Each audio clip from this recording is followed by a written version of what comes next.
नमस्कार मंडळी, महाराष्ट्राच्या घडामोडी या चॅनलमध्ये आपलं स्वागत आहे. दिवाळीचा सण आल्यानं राज्यभरात दिवाळ सणाचा उत्साह दिसून येत आहे. अनेक अडीअडचणी, अतिवृष्टी, पूर यामुळे प्रचंड हानी झाली असतानाही शेतकरी, गोरगरीब कष्टकरी सर्वजण दुःख बाजूला सारत आपल्या आपल्या परीने दिवाळीचा सण साजरा करण्याच्या तयारीला लागले आहेत. मात्र एकीकडे राज्यभरात दिवाळीचा उत्साह असताना राज्यातील राजकारणात मात्र पुन्हा एकदा मराठा विरुद्ध ओबीसी वादाचे फटाके फुटू लागले आहेत. मनोज जरांगे पाटील यांच्या नेतृत्वाखाली मराठा समाजानं मुंबईत धडक देत केलेल्या आंदोलनानंतर सरकारनं जीआर काढून कुणबी प्रमाणपत्र आणि हैदराबाद गॅजेटबाबत मोठा निर्णय घेतला होता. मात्र त्यामुळे आपलं आरक्षण संकटात आल्याची भावना ओबीसींमध्ये निर्माण झाली आहे. सरकारच्या या निर्णयाला विरोध म्हणून काही दिवसांपूर्वी काँग्रेसचे नेते विजय वडट्टीवार यांनी नागपूरमध्ये ओबीसींचा मोठा मोर्चा काढलेला होता. तर काल राज्यातील सत्ताधारी महायुतीमधील अनेक नेत्यांची बीड येथे माहेलगार सभा आयोजित केली होती.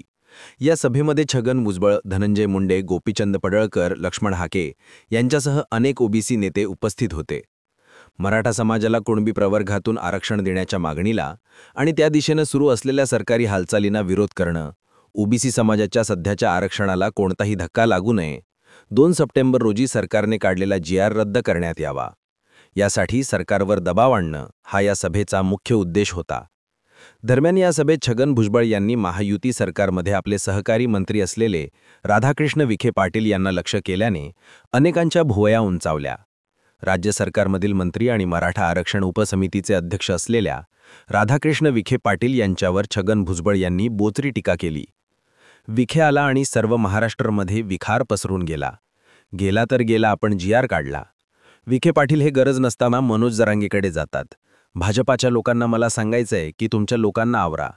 मराठा समाजाच्या आमच्यात अंतर पडलं, त्यानंतर अंतरवलीच्या दरिद्री पाटलामुळे पडलंय, असा घणाघात छगन भुजबळ यांनी केला. भुजबळ यांनी थेट राधाकृष्ण विखे पाटील या भाजपाच्या बड्या नेत्यांना लक्ष केल्याने भुजबळांनी ही टीका स्वतःच्या मनानं केली की त्यांच्या मागे बोलावता धणी कोणी वेगळा आहे, याबाबत तर्कवितर्क लढवले जात आहेत. त्याचं कारण म्हणजे मराठा आरक्षण आंदोलनानंतर मराठा आरक्षण उपसमितीचे अध्यक्ष असलेले राधाकृष्ण विखे पाटील यांचं महत्त्व मराठा समाजामध्ये आणि सरकारमध्ये चांगलंच वाढलंय. विखे पाटील हे मराठा आरक्षण उपसमितीचे अध्यक्ष असल्यानं ते सरकार आणि मराठा आंदोलक आणि विशेषतः मनोज जरांगे पाटील यांच्यात समन्वय साधण्याचं काम करत आहेत. मनोज जरांगे पाटील हे हजारो मराठा आंदोलकांसोबत मुंबईत आल्यानंतर त्यांना विखे पाटील हेच सामोरे गेले होते. तसेच मराठा समाजाला कुणबी प्रमाणपत्र देण्याच्या आणि सगळे सोयरे संदर्भात सरकारने काढलेल्या जीआरमध्ये त्यांची भूमिका महत्त्वाची होती. त्यामुळे राधाकृष्ण विखे पाटील हे सध्या ओबीसी नेत्यांच्या रडारवर आलेले आहेत. यातच पश्चिम महाराष्ट्रातील राजकारणात पवार कुटुंबीय आणि विखे कुटुंबियांचा अनेक वर्षांपासून संघर्ष सुरू आहे. 1991च्या लोकसभा निवडणुकीत शरद पवार यांनी राधाकृष्ण विखे पाटील यांचे वडील असणारे बाळासाहेब विखे पाटील यांचा पराभव घडवून आणलेला होता. तर 2019च्या निवडणुकीवेळी शरद पवार यांनी राधाकृष्ण विखे पाटील यांचे पुत्र असणारे सुजय विखे पाटील यांच्या उमेदवारीला विरोध केला होता.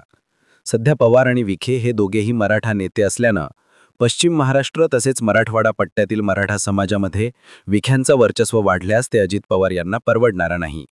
त्यातच मराठा आरक्षण आणि कुणबी प्रमाणपत्रांच्या मुद्द्यांवरून मराठा समाजातील काही तरुण आंदोलकांनी काल विखे पाटील यांना घेराव घालून प्रश्नांची सरबत्ती केली होती.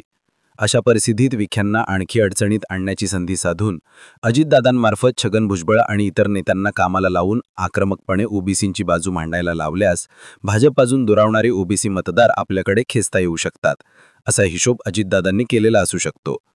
एकंदरीतच गेल्या काही वर्षात तीव्र झालेली आरक्षणाची मागणी, त्यामधून मराठा आणि ओबीसीमध्ये निर्माण झालेला संघर्ष यामुळे राज्यातील बहुतांश प्रस्थापित पक्षांच्या पारंपरिक वोट बँकेला मोठा तडा गेलेला आहे.